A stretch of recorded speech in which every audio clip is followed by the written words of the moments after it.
આ ચેકડેમ હોવાથી અમને બહુ ફાયદો મળતો, ટોટલી માછધારીને ફાયદો મળતો, બધાને ફાયદો મળતો, 4-5 ગામને ફાયદો મળતો।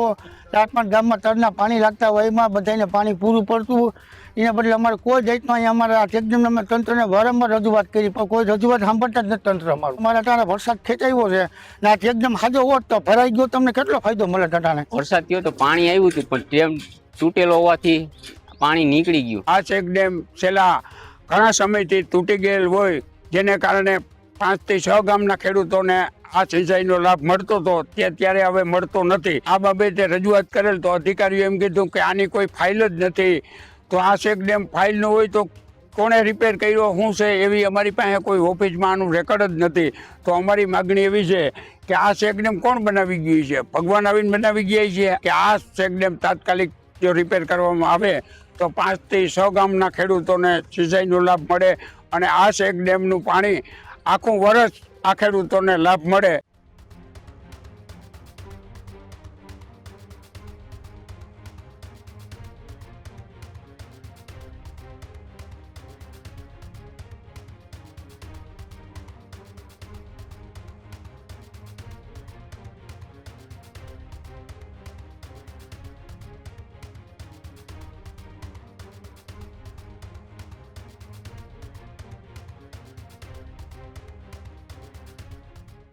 વરસાદ ખેંચાતા અત્યારે ખેડૂતો એક બાજુ ચિંતામાં છે, તે બીજી બાજુએ ચેકડેમ તૂટી પડતા પણ ખેડૂતોએ અત્યારે રોષ વ્યક્ત કર્યો છે। ઉપલેટાના ગઢાળા ચેકડેમના સમારકામની ખેડૂતોએ માંગ કરી છે।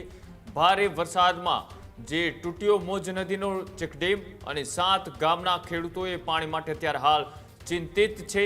ચેકડેમ તૂટતા વરસાદી પાણી અત્યારે વહી ગયું છે અને ચેકડેમ તૂટતા બોર અને કૂવાના પાણી પણ અત્યારે તળિયે પહોંચ્યા છે।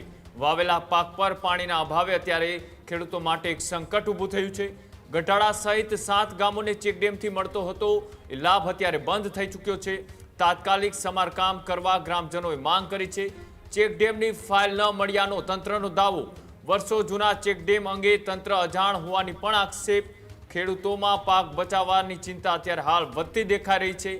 વરસાદ બાદ પણ ચેકડેમ ખાલી રહેતા અત્યારે હાલ ખેડૂતોની મુશ્કેલી વધતી દેખાઈ રહી છે। ઉનાળામાં પાણીની જરૂરિયાત માટે ચેકડેમ એ મહત્વનો છે અને ગઢાળાના પૂર્વ સરપંચે તંત્ર સમક્ષ ઉઠાવી છે માંગ। ખેડૂતોને સિંચાઈ માટે પાણીનો આ ગંભીર પ્રશ્ન ઝડપથી ઉકેલવામાં આવે તેવી ખેડૂતો અત્યારે હાલ તંત્ર પાસે માંગ કરી રહ્યા છે।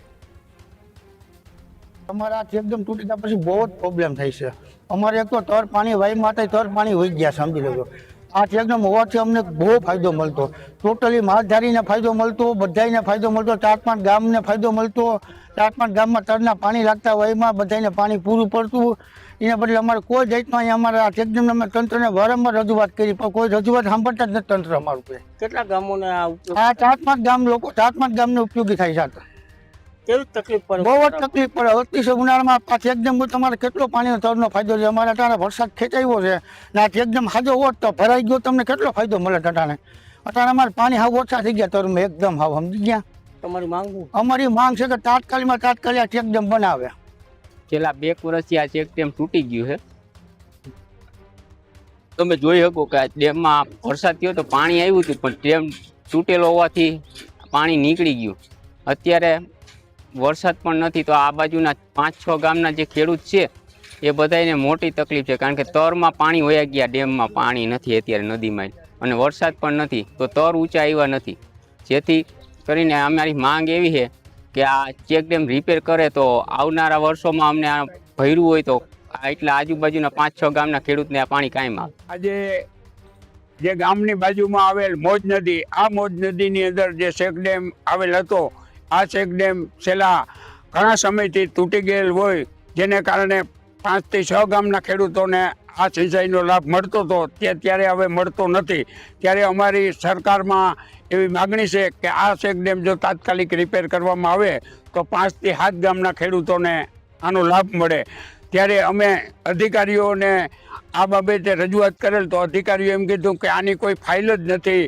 તો આ ચેકડેમ ફાઇલ ન હોય તો કોણે રિપેર કર્યો શું છે એવી અમારી પાસે કોઈ ઓફિસમાં આનું રેકોર્ડ જ નથી।